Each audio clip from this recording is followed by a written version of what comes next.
same judges reversed themselves completely, found homeschooling to be appropriate under or legal under the private school exemption, and went further to say that the school district didn't have any authority, nor did the State Department of Education, over these home schools because they're private schools.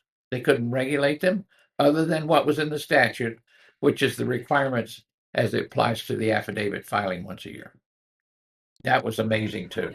And And it's if you don't like this, you have to go to the legislature.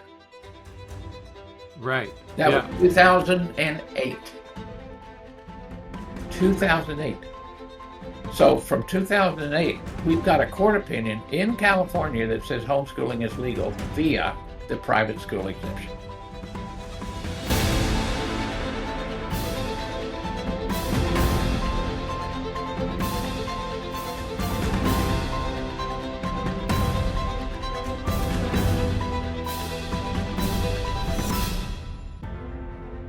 Welcome to the Frontline with FPM, where we talk about California politics, homeschool freedom, parental rights, and the family. I'm your host, Nathan Pierce, and thanks for joining us today. Let's jump right in and see what's going on here on the front line. Now, And were people happy with that on the other side? No, they weren't. no. They weren't, but there wasn't anything they could do about it, really. So what happened in 2018, though, that put us in a tailspin? What was that, Nathan? That was the legislature was responding to uh, another case where there was another abuse case that wasn't really a homeschool case either, but it came to light, and there was a number of legislators that wanted to address that abuse case, but in the context of homeschooling, because the family had said they were homeschooling, and that led to, we had two legislators. We had about five legislators that said they were going to introduce legislation. We ended up with two, Ms. Eggman and Mr.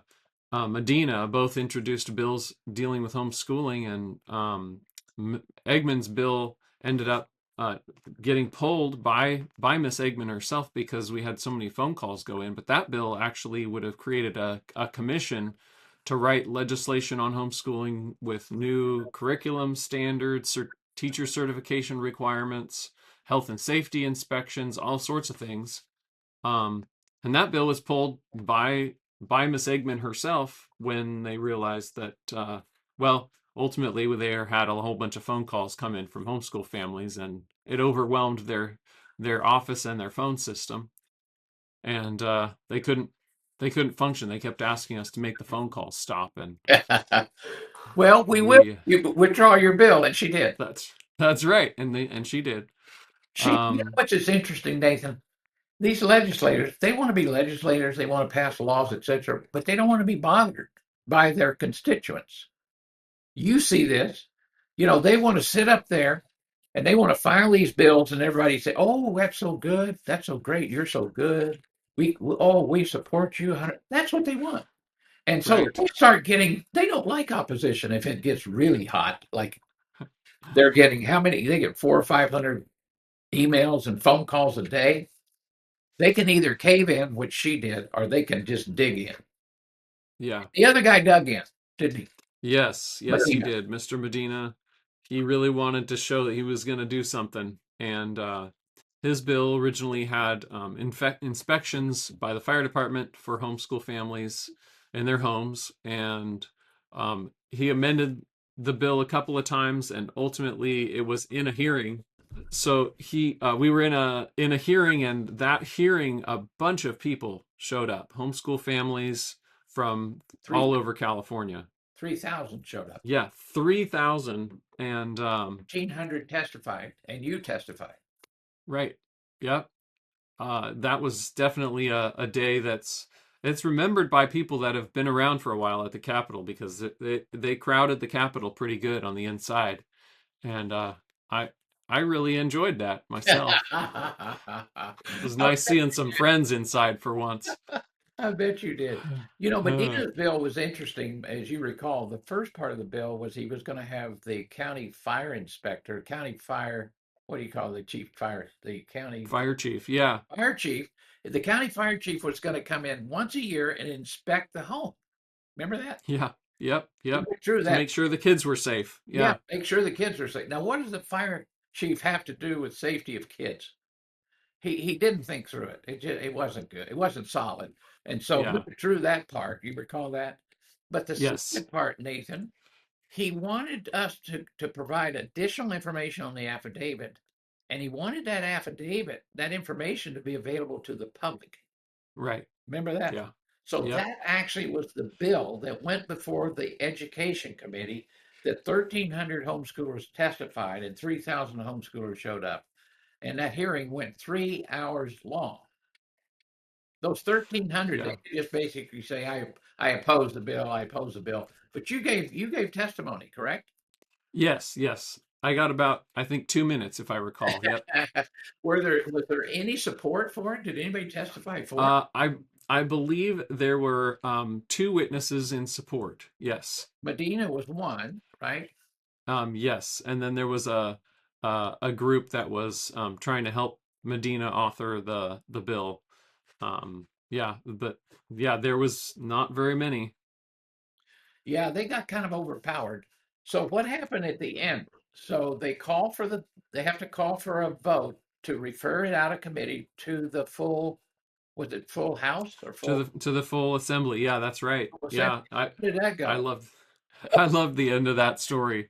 I can still remember sitting in there and when that bill came back up, he brought up the bill number to see what the action would be on it, and the chairman did, and nobody would make a motion to even take the vote on the bill. Nobody would, you have to have somebody to say, I move the bill or I motion that we vote on this bill, but nobody in the whole committee wanted to touch that thing with a 19-foot pole. Yeah, it was crazy. And so I remember the chairman saying, the bill fails for lack of a motion. So somebody had to make a motion and then they'd have to vote. They Right. couldn't even get a motion. Right. Yeah. And the committee chair wouldn't even offer a motion because he could do it, of course. Yes, he could. That is, you know what? That's miraculous. That's what I mean. This homeschool movement is supported by God. There's no It doubt. really is. I mean, you see it over and over, right? Yes. And Yeah, you're- it's pretty incredible. Yeah. Yeah, there's no end to God's faithfulness when it comes to supporting his people doing what he wants them to do. And I guess, he sees this movement and he's decided to bless it. I think that's exactly right. And why wouldn't he? Parents taking responsibility to teach their children the right things rather than having them being taught the wrong things and indoctrinated in things that are unbiblical and actually they don't even make sense. Right. What kids Yeah. are taught today, never mind that they're anti-God, they're anti-Bible, they don't make sense. Right? Right. I mean, That's right. girls in boys' bathrooms, That's right. Yeah. boys So and it's girls' sports. Who could even in their right mind think that works out well? yeah, it's so much confusion and so much just outright ridiculousness. Yeah. So that's Yep. what parents are doing, Nathan. They're teaching their children the right things, especially there's a lot of parents that are motivated by their faith and they want to teach their children their faith. And then they're just, Yeah. there are more and more homeschoolers that are more just concerned about the academics of their kids and the social ability, social stuff that goes on with their children. I want to protect them basically from this stuff that's going on. So I Right. think homeschooling, do you see homeschooling growing in California? Yes. And it comes a little bit in waves, but Yeah. it is definitely growing, and because people are concerned about their kids. And they don't want them, learning the ridiculous things that are being taught, and so they bring them home, and um, hopefully, the freedom will stay for them to be able to do that for the next, for generations to come. I am grateful for my family being able to do that. So Yeah. How long have hopefully you my been kids will be able to. How long have you been homeschooling, Nathan? A long time, right? Yes, we graduated our oldest, Yeah. and we've got a few more to go. But we started homeschooling in about, I guess, when our first was born, so back in 2006. But I was also homeschooled myself, starting back in the 80s, How about your wife? and my wife was also homeschooled, starting back in the 80s. Yep. So yeah, we're grateful for the freedom that we have, As you were and for as you were growing up, Nathan, in the 80s, were you at all aware of all the legal stuff that was going on and the threats to homeschooling? Were you aware of that as a child? Well, yeah, somewhat, to an extent, because when I was little, we got training to what to do when a social worker came to our door. There you You go. know, go and hide under the bed or climb out the back window, that sort of thing. Um, that was just part of being homeschooled in the 80s. Yeah. And then later on, after Family Protection Ministries was started, and Roy Hansen had his newsletter going out, my mom was his editor. And so Oh, as I was growing up, we would, as part of school, often we would write letters to our legislators, but also sometimes do editing for Roy Hansen's newsletter for Family Protection Ministries. So that was part of our grammar studies, was editing the FPM newsletter. you got a good start with that. FPM, you know this, of course, but I was doing so I left California in 1987 to come out to work for Homeschool Legal Defense full time. But before that, I was actually monitoring the legislation and trying to actually address any of the legislative problems. I had a service. I was trying to monitor all it, but you know how hard it is and how many bills. And here I was practicing law at the same time. So when I left, we were looking for someone to take over, and Roy Hansen was that person. Roy um, founded Family Protection Ministries to do that very thing. And so that would have been around 1986. So you folks have been around a while too. Yeah, it's been a long time, but it has been amazing to see, like you said, God's hand, God's faithfulness in providing and keeping the work going, just like HSLDA. Yes. Well, Well, the partnership that exists between Family Protection Ministry, Christian Home Educators of California, and HSLDA is unlike any other. And I truly believe because of that partnership and God's overriding blessing, you have the freedom you have in California today to be able to homeschool your children relatively free of government interference and oversight. well, that's incredible, and it's amazing that it's been still, through all the battles that we've had, we've been able to maintain that. And yeah, like you said, God's faithfulness and working together, we can truly see God's blessing in all of that. And Um, for your listeners yeah, and for your listeners, we're talking about preserving this freedom. This freedom will be preserved as long as we're faithful in teaching our kids and as long as we support the organizations I just mentioned. Join HSLDA, donate to Family Protection Ministry and to CHIA. And that three-part, yes, three, three-strand cord. Yeah, yes, yes. So that's biblical. It really is. yes, To have three, could have two, could have one, but we got three. And so as that's right. long as people will get involved in California and support, especially support the organizations in California, that would be you, Family Protection Ministries, and they do that through donations, correct? That's right. Yep. So I would encourage people, this is absolutely critical that we have family protection because the monitoring of the legislation, HSLDA can't monitor that legislation in California and do it. If we didn't have Family Protection Ministries, we would have to hire somebody. We would have to because California is a full-time legislature and the stupid stuff they come up with. I mean, as you know, and you have to deal with it. Yep. So Yep. I just encourage people to support. They can go I suppose they can go on. You have a website and all that. So Yes. Yep. We do. I have, So, I have a go book, ahead. Nathan, that I wrote. That's right. I have a book I wrote. If people want to know more, it's called The Battle for Homeschool Freedom in California. And they can get that by just going to hslda.org, hslda.org.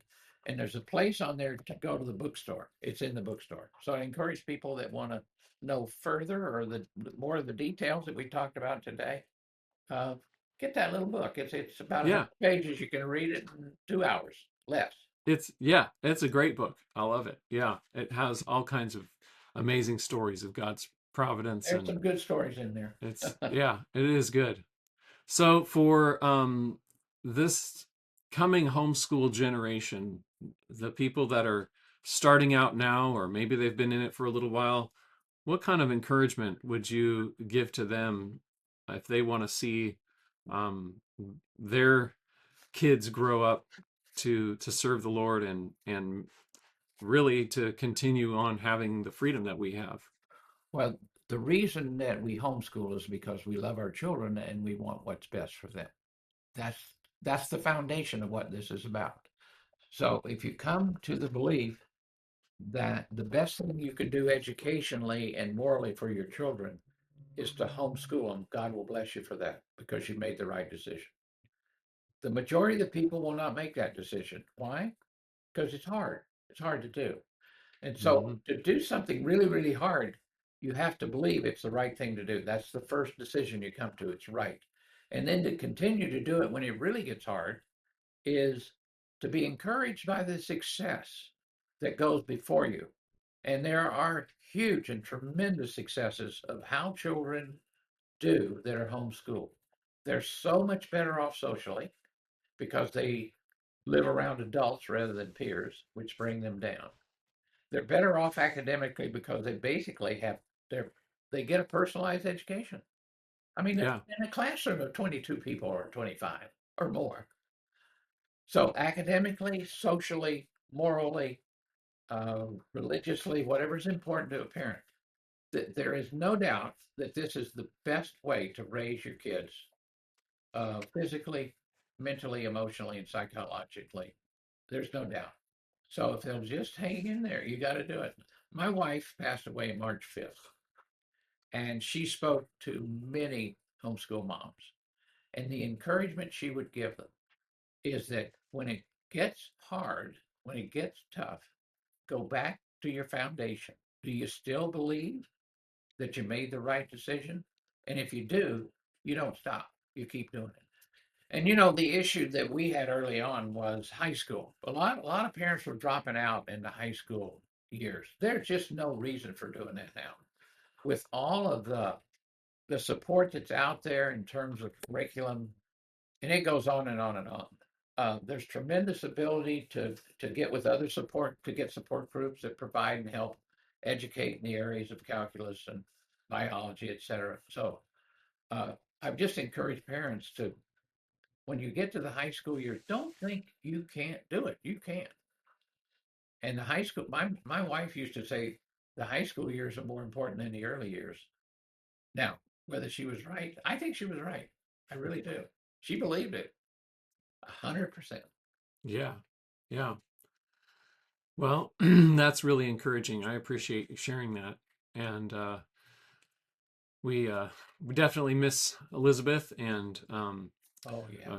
I know she's with the Lord now, and I'm really grateful for just all of the hope and encouragement that she gave to, well, to my wife and I, and all to all of the families that she spoke to, all the moms especially, that she gave encouragement to over the years, because she really was that. She was a real good She encourager. was an encouraging person. She was on her tombstone is onward Christian soldier. That was Elizabeth Smith. Hmm. She was a Christian soldier. She was involved beyond homeschooling. She got involved with moral majority before she ever started homeschooling in California. Hmm. That was the Jerry Falwell's movement to try to turn our nation around. She was the media director. She got involved in a lot of stuff in Los Angeles. She was interviewed, very controversial interviews that she did. She probably wrote 100 op-ed letters, and I'll bet 99% of them were actually published. She was a Wow. tremendous writer. She was an activist for God. She was a Christian soldier. That's Elizabeth Smith. And a woman of prayer too. If I remember right, she was Yes. part of a prayer organization, Yeah, right? she was actually the chairman of the board for a long time of Breakthrough Intercessors Prayer Ministry. It's an international ministry of prayer for intercessory prayer. She was a prayer warrior herself. She prayed a lot, and she read her Bible. She was a spiritual giant. She taught women Bible study for years, 13 years, straight years in her church. Yeah, Elizabeth, there's no replacement for Elizabeth Smith. Mm-hmm. Mm-hmm. Not exactly like she did it. You can't do it. It's not possible. Well, So that's anyway, we incredible. missed her, but you know what? She's in heaven, and she's sure better off than we are today. Here we are fighting the battle, right? Yep, that's right. We're here. That's what we're to do. Well, so moms that are still homeschooling in the thick of it right now, with whether it's high schoolers, middle schoolers, elementary schoolers, maybe you've got kindergartners laying all crawling around your legs too at the same time. Maybe you've got them all, like my wife does. But we can all learn a lot of great encouragement lessons from Elizabeth and from, like you said, Mike, all of the people that have gone before us to show the way that homeschooling, you can do it. You Yeah. can do it. You can definitely do it. And the thing about homeschooling, you don't want, and I remember Dr. Moore saying this, you don't want to bring school into your home. You don't want traditional school. What you want to do with your kids is the best you possibly can. Get them interested in something so that they're delighted. They actually want to learn. Some kids don't want to learn math. Okay, well, find something that they do like, and let them really specialize in it. And two, you don't have to go all day long. I mean, homeschool moms have figured this out as they're homeschooling very long. You just don't have to spend 8 hours, 5 hours, even maybe 4. I know Elizabeth did half a day, and then the kids were on their own to read and do whatever they wanted to do in the afternoon. And they're all graduated from college, so I mean, at least they were smart enough to get into college and get through it. Yeah, And Elizabeth gave them that. that's incredible. That's incredible. Right. Well, well, thank you so much for your time today, your encouragement, and for all the work that you've done over the years for homeschooling. It's been really great to have you today, but it's been great to be able to work with you over the years as well. Nathan, thank you. And I consider you a very, very good friend. I really appreciate your work that you're doing, and you're really good at it. I mean, God has you there for a reason. You're good at it. So thank you, my friend, my brother. Keep it up, okay? All right. Keep it up. We will. All right. Thank you so much.